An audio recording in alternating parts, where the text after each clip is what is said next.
Alright, so here's a number that should stop you for a second. The paper that started modern AI, the one almost every chatbot you've ever used is built on, was written by 8 researchers at Google back in 2017. And as of this month, every single one of them has left the company. Now, that alone is a story. But it's not really why we're here today. We're here because of about 48 hours in mid-June of 2026, when Google lost a co-lead of Gemini, its flagship AI, to OpenAI, and then lost a Nobel Prize winner to Anthropic, back-to-back. 2 of the most valuable minds in the entire field, walking out the same week. And Wall Street noticed. Alphabet, Google's parent company, went on to have its worst day on the stock market in over a year. So the easy headline practically writes itself. Google is losing the AI war. And honestly, I get why that's the take, but I think it's backwards. Here's the thesis I want to walk you through. Google isn't losing a talent war. Google is funding one. It keeps inventing the future of AI, and then keeps watching other people leave to go own it, because the folks walking out the door aren't leaving for money. Google already tried money. It didn't work.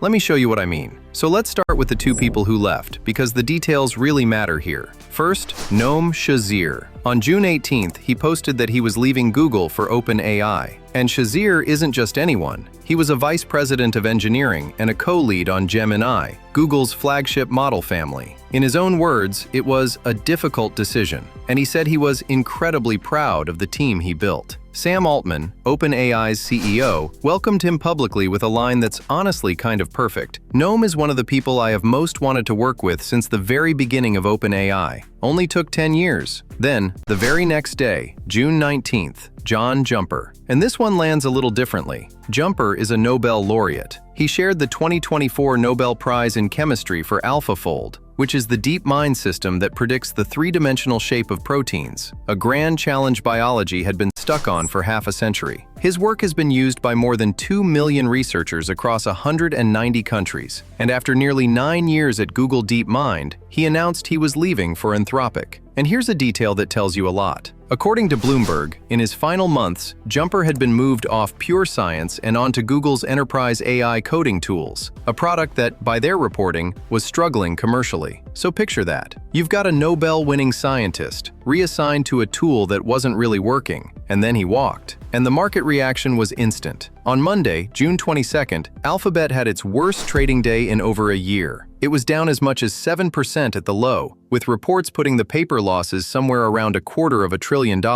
Now, I have to be straight with you about that number, because it's exactly the kind of stat that gets oversold. That drop wasn't only about 2 researchers leaving. That same weekend, Microsoft's CEO called the whole AI market commoditized. The big tech stocks sold off together, and Google is already carrying a giant bill for AI data centers. So the departures were the headline, not the whole cause. But the timing told you exactly what investors were nervous about. So that's the spark. Now let's zoom out, because this is where it stops being 2 resignations and starts being a pattern. Remember those 8 authors? Back in 2017, a team at Google published a paper with a now legendary title, Attention is All You Need. It introduced the Transformer. That's the architecture sitting underneath basically every large language model today. ChatGPT, Gemini, Claude, all of them trace back to that one paper. And one by one, the authors left. 6 of the 8 went on to found their own startups. Just look at where they landed. Aiden Gomez started Cohere. Ilya Palasukin built Near, which is a crypto platform. Ushish Vaswani founded his own lab. Leon Jones went to Sakana AI over in Tokyo. And Nikki Parmar, the only woman on that paper, founded 2 companies and is now at Anthropic. By one count from CB Insights, which is a firm that tracks startup funding, the companies these authors founded had raised over $1.3 billion. And that was way back in 2023. But here's the part I genuinely love, because it's so on brand for this whole story. Google actually got one of them back. In 2024, it paid a reported $2.7 billion in a deal with Character AI, that's Shazeer's startup, to license the technology and bring him and his co-founder back into the fold. $2.7 billion to rehire people it used to employ for a salary.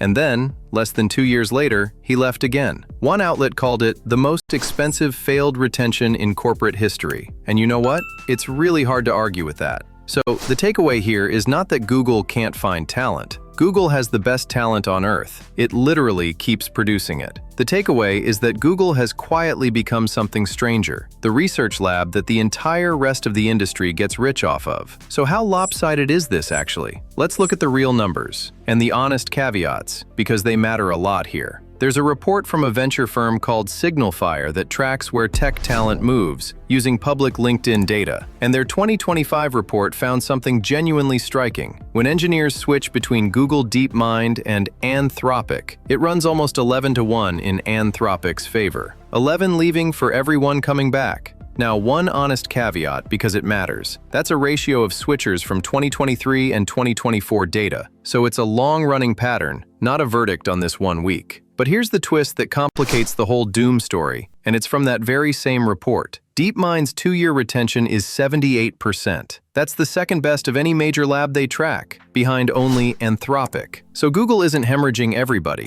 It's losing a small number of nearly irreplaceable people, which, honestly, might be the worst problem to have. So if Google clearly has the money, and it does, it spent $2.7 billion on a single rehire, why can't it keep them? This is the real story, and it's not the one in the headlines. It's not mainly about salary. We just watched it. Money brought Shazeer back, and money didn't keep him. When you actually listen to the people who left, or who watched their colleagues leave, the same handful of words keep coming up: ownership, speed, mission. At a frontier startup like OpenAI or Anthropic, a researcher gets real equity in the thing they're building. They own a slice of the upside. They ship faster, with way less bureaucracy, and the mission feels sharper. As one researcher who moved to Anthropic put it, the people there actually care about the same security issues that I care about. And just to put the money myth to bed for a second, remember when Sam Altman claimed Meta was dangling $100 million signing bonuses to poach staff? One researcher who actually took the Meta job called that fake news.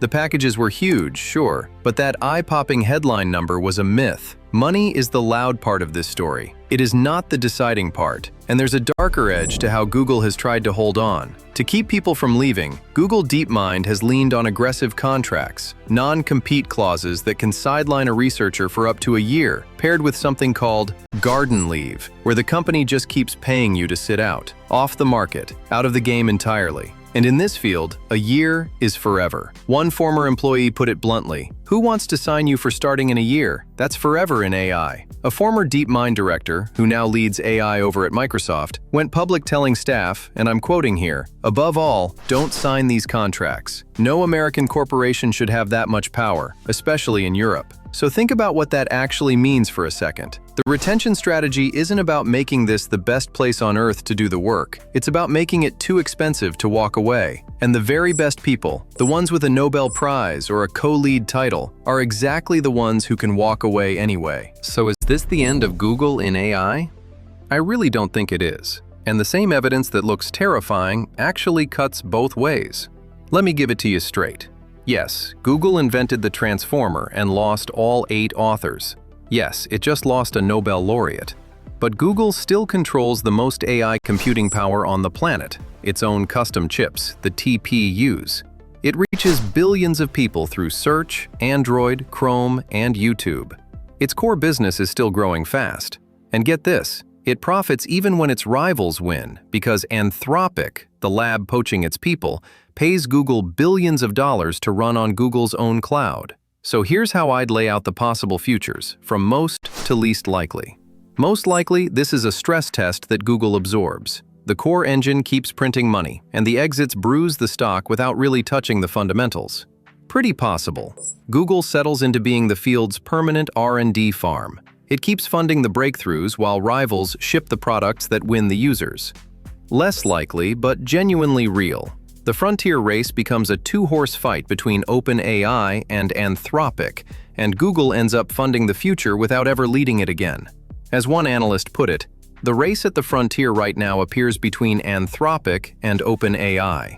And then, the tail risk. The full obituary scenario everyone's busy writing is actually the least likely of them all. But it isn't zero. And a $250 billion down day is the market's way of reminding you of that. So let's bring it home. Google wrote the paper that started modern AI. It then lost all 8 authors, bought one of them back for $2.7 billion, and lost him again, all while a Nobel laureate walked out the very same week. And the reason isn't money. It's that the people who build the future increasingly want to own the future they're building. So here's the question I keep chewing on, and I genuinely love your take on this one. Is Google the company that's quietly falling behind in AI? Or is it the engine secretly funding everyone else's lead? And totally fine with that, as long as the search money keeps flowing in.